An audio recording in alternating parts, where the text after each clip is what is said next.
Okay, we're going to another episode of On the Wrist from Off the Cuff. To a really special episode for you guys today from the brand Archimede. They were founded back in 2003, and they're actually one of the Ickler brands, which was founded back in 1924.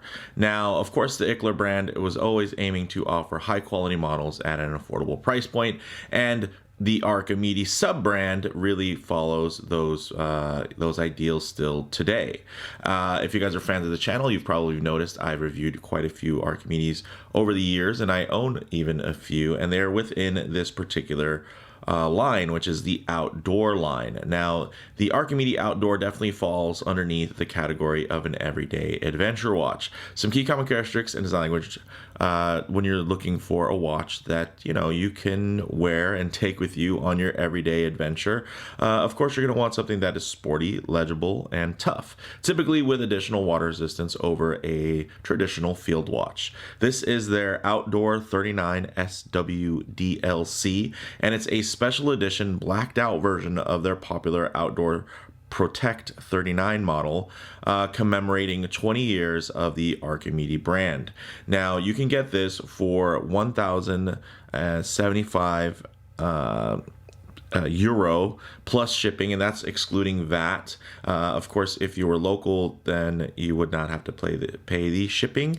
So the prices may vary, of course, depending on where you're at, as well as where it's being shipped to, and taxes and all that, and including the exchange rate, right, if you're paying in US dollars. Now, Archimede sent this piece over to me to share with you all, and I'm really excited to, because I've actually kind of shied away from the 39 millimeter diameter model and really stayed within the 41 millimeter range. So let's see how this actually wears up against my own 7.5-inch wrist. So with that said, let's go ahead, zoom the camera out, get this piece in hand, and take a closer look. Okay guys, so some of you are probably wondering why so many straps. So the strap that it comes on is actually this really cool combination strap, as you can see, which is going to be a textile strap. And it does have some really nice stitching and everything like that. I do enjoy this one a lot, but I will say in person, the stitching feels a bit more of an off-white than a pure white. So what I opted for in this case, also, depending on supplies, while they last, you could actually get this equipped with this little Santo strap mounted compass as well, which I think is really, really cool. I think this is a great aesthetic, but it wasn't necessarily for me when I was looking at this. So I did actually have them pair it with this silicone strap, which I really, really like, and I hadn't seen any reviews on it. It is really nicely branded, and you can see it is a nice smooth silicone, so it's going to fit really well, be quite pliable. It is on the thicker side though, so as I was doing, kind of going over it, I really preferred this aesthetic. I thought it flowed really well with the matte colored case and everything, and of course, nicely signed, and really, really beautifully done. But kind of within those searches, I found something that I think could be the perfect strap for this piece. So we'll just dive into that really quick. This is from Strap Habit, and it's essentially perfect in terms of having that 18 millimeter lug and then a flare, and that flare tapers perfectly with the lines of the case. And it is a nice FKM hybrid that actually has, of course, now your fabric put on the top part, which gives you still that nice outdoor kind of field aesthetic with just a little more added versatility by having, the waterproof and kind of overbuilt nature. So I thought that was really cool. You can even actually pair it with a blacked out buckle as well, right from their shop. So I did want to mention that this goes for about $43 from Strap Habit. So in case any of you are wondering, I think this is just a fantastic pairing, and it makes the silhouette, funny enough, like when you have it flowing like this, it almost reminds you of kind of like an old school Swatch watch, right? It just kind of with the almost integrated style of lug there, but it's a hooded lug, so it's not fully integrated, but there's something about the way that it flows. I don't know. It works for me. So with that little intro out of the way, let's go ahead and get into the dimensions here. 39 millimeters in diameter, 11.2 millimeters in height, and only 43.5 millimeters lug to lug. So really nice. This is an Ichler hardened stainless steel case with a black DLC coating over a matte blasted finish. So that is something to note, that underneath this finish, it was matte blasted. So when they did the DLC over it, you can see it has that beautiful matte finish. A lot of times when you do a DLC coating, of course, you can see the finish through underneath, right? So this is brushed underneath and then coated on top. You can see that shine through. So it almost has the look of a PVD, but it's actually, you know, a much finer coating. So I really, really thought that that was cool. Blends beautifully with that matte black dial. Very, very handsome. You do have a sapphire crystal flat with an inner AR coating, which is just what the doctor ordered. Also, you do have a screw down crown, which is beautifully signed there with the big Archimede A. Really well detailed, guys. I've always been a fan of just the details of this line. Again, I've shied away from the smaller size, although I love 39 millimeters. That's with a traditional lug, and you can see here the lugs taper quite dramatically for a more integrated look, which is typically gonna make it look a bit smaller. So again, I've kind of leaned more towards the larger ones. Now, behind this solid Caseback, and you can see again, it's blasted, so this was probably blasted with the case, and really beautifully done, but uncoated, so you don't have any of that coating, you know, coming into the contact of the back of your wrist. You do have that nice commemorative engraving there, which is really cool. And behind that, you're actually going to get an automatic ETA 2824, and that is part of one of the perks of the special 20th anniversary edition, is that you're getting an ETA versus typically you'd be getting a Salida.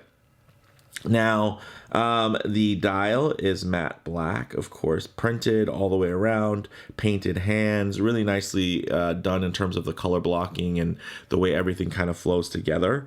It does have a date window at 3 o'clock, as you can see, and it does have BGW9 Swiss Superluminova, this screw down crown, and of course all of the seals and how well this is beautifully constructed is going to allow it to have 20 atmospheres or 200 meters of water resistance, which is really fantastic. Again, you have the hooded lug there, where you have an 18 millimeter strap opening, and you can get something that just fits beautifully with it right in there with this very nice strap habit. TQ18 FKM sailcloth hybrid quick release strap made for various Timex Q and Casio models with that 18 millimeter hooded or stepped lug style, which, lucky for me and lucky for all of you who might be a fan of this watch, also fits perfectly on their Outdoor 39. So very, very handsome. One thing I did want to do quickly is also get some size comparisons here. You can see versus the 41. And of course, the blacked out case might even make it look even smaller, but the 41 looks quite large by comparison. I do love that blued seconds hand. It's one of my favorite things about it is that it's matte. So it's, and versus thermally blued, normally it's over a polished hand, so it's going to have a totally different aesthetic to it than this one, where when the light hits it, it's just beautiful. It's just such a deep, true blue, which I really enjoy. But one thing with the larger size, it's still quite thin, so it almost makes it feel even larger and wider, which is nice in terms of it feeling quite svelte and like it wraps around your wrist really well. But this isn't the only outdoor that I own within my collection. I also have the beautiful chronograph, and all of these are in the hardened layout. So it's going to have the Ichler hardened steel case, and you can see here it seems a bit more proportional just because it is a little bit thicker. And some of you might see this and feel like that's overly thick. It's actually quite thin, especially for a chronograph. It's just, again, the family sharing of the very short lug to lug. And if you look on this side, this is one of my favorite features of the watch. Of course, you do have the beautifully signed crown and those details, but look at those pushers.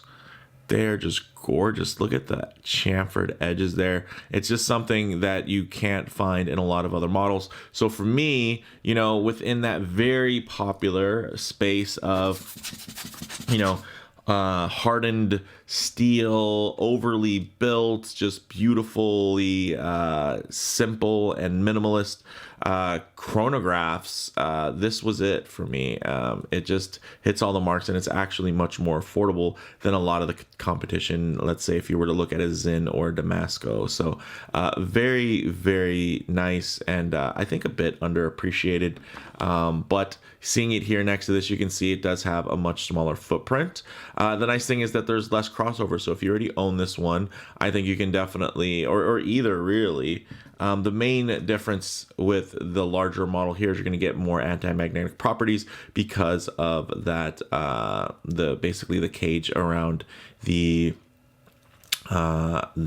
movement there. So if you're not huge on needing magnetic resistance, then you know, this will still serve you very well, because it's going to have pretty much every other feature apart from that, and you know, a little bit of lume on that seconds hand. But this thing's gorgeous, so let's go ahead, get it on the wrist, and see how it wears.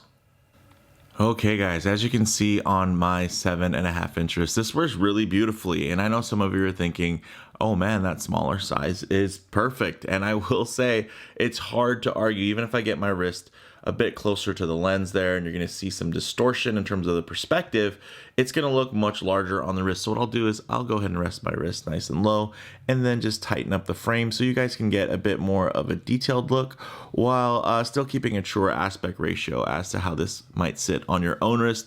And although I do have a larger 7.5 inch wrist, you can see it is quite round, so it's not like I have, you know, a big flat canvas for any large watch. I still am very selective about the pieces that I wear, and I will say this one is definitely within kind of that sweet spot, at least for more of that traditional field watch style, but with a lot more pizzazz because of the hooded lugs and those beautifully sculpted crown guards. Even the nice oversized crown that does also enable that additional water resistance. So for me, when I look at this, of course, my time in the Marine Corps, I always go back to, could this be worn as a tactical watch? And I think absolutely you could see this worn in a utility uniform, whether you be in law enforcement, security, or, you know, you're serving your military. So I really, really do like that. It's just very, very sleek. It again is more of that traditional size in terms of the scale. So it's going to be more of an accessory, and you know, not the big piece of kit hanging off you. Let's say if you were needing a dive watch, right? Or a big chronograph, or a pilot's watch, you know, where you're trying to read and calculate multiple time zones. Here, very simple. You're just looking at the time. It's nice to have the date, and it is just very sleek, very slick. Look at how that sits on the wrist, guys. It is just beautiful. It's just so well balanced and very, very handsome. Now, I'm sure some of you are probably, you know, wishing you could have seen it on the OEM straps. I mean, they look great too. And there's definitely some, you know, if you'd like to, you can check out Archimede's Instagram or the product links to see some photos with everything paired. But for me, I did want to showcase it here because this is how I would wear it if I own this piece. And my goodness, does this give me pause and make me really want to own it. So with that said, let's go ahead, get this off the wrist, set up for some lume shots, low light transition, and closing thoughts. Okay, let's go ahead and hit the lights here. Oh yes, as you can see, that beautiful BGW9 just shines so very nicely, very clear, very legible. Again, typically field watches are not very potent when it comes to lume, so this is a very nice bonus, right? So you're kind of getting that field watch use case, but you're getting additional water resistance. You're getting now better low light visibility and legibility, which is fantastic. But one thing I always like to work in, of course, is a bit of low light transition because you're not always going to be out in the middle of a field enjoying direct sunlight. A lot of times you're going to find yourself coming in out of buildings, walking underneath overhangs, or just hanging out underneath the shade of a tree. So it is nice to see what these colors, textures, and finishes render like in less than optimal lighting, to maybe even include a bit of harsh lighting, which might expose any types of production defects. But you can see here, very clean, very clear, and what you would expect from a watch made in Germany. Just beautiful. Even the black on there is just quite uniform in that coating within the dial. You can see it's not some super deep enamel-y black. It is a nice matte black that renders quite dark and high contrast. And yeah, you can maybe get the light to reflect in a certain way, but never enough to make the dial wash out or feel less than absolutely legible. So I think that is very cool. And you can see at these angles with the light, you can see the 3D nature of that beautiful sloped stepped chapter ring, which is really fantastic. Check that out. Some of you might not even notice that. And of course, if you are fans of the channel, you probably already knew about that chapter ring from the other outdoor reviews, but that is another beautiful feature that carries over onto this nice piece. Now, closing thoughts, guys, on the wrist. This definitely reminds me a bit of a Swatch watch, which I thought was kind of fun with its flowing integrated light case lines. It feels super tough though, and tactical in a very low-key way. Like from afar, you might think that this is just a very basic watch, but as you get closer, you start seeing all these cool overbuilt features. Of course, if you touch it, you have it in hand, you feel the weight of it. It just has an amazing kind of premium heft to it, and not premium in terms of just like luxury and complexity, more so premium in terms of how capable it feels. It just feels very, very tough. And its smaller, more traditional sizing definitely lends to the no fuss, function first form factor that will never overpower your wrist or distract you from your daily actions or activities. Again, if you were taking this with you to wear while going to the range or going to work, it's one of those watches where, again, it's not going to overpower your wrist. It's going to be a great companion for the wrist. Now, in terms of model variants, the Outdoor 39 Protect models, they do have various color and strap options plus bracelet options as well. There's also the 41mm models as previously featured on the channel, like you guys saw, whether it be the anti-mag, slightly larger, slightly, I'd say a little bit more handsome layout, or the full-on chronograph, and they even come in different materials as well. So if you do step up into the 41 range, then you can also get something like, let's say, instead of a hardened steel, you could get titanium and make it very lightweight and really focus in again on that tactical functionality and usability. In terms of comparable models, guys, of course, this everyday outdoor adventure space is packed. It has everything from your Seiko Alpinist, your Boulder Venture, to a Monta Triumph, and up to the Rolex Explorer and Omega Railmaster. So these fully loaded everyday adventure sports watches are really rising to a popularity that was previously reserved for only that of a dive watch. So, it's the best time ever to kind of be a fan of this particular genre. And, there's a lot of choices that are out there. But for me, guys, the bottom line, Archimede's 20th anniversary outdoor is really something special and still quite understated in true German minimalist fashion. So if you're looking for a supremely capable yet sleek and subtle everyday companion, this little outdoor model or variant, or maybe another variant of it, could be just what you've been looking for. And I do enjoy the fact that this is a pretty robust line in terms of your options. So you can kind of shop around if you have a larger wrist, smaller wrist. If you're looking for something with a coating, without a coating, hardened, or maybe you don't want to spend the extra money on a hardened bracelet, you can get a non-hardened bracelet. They don't do a blacked out bracelet, at least that I'm aware of, but man, would that be pretty cool. But there's something about this particular strap combination. I'm going to be really sad to see this one go. So Archimede, if you're watching this, I don't know, maybe forget about this sample in the near future, because I'm just enjoying it way too much. So with that said, let me know what you all think in the comments below. If you like the video, please do hit like. And if you haven't already, please subscribe for more content just like this. Thanks, guys.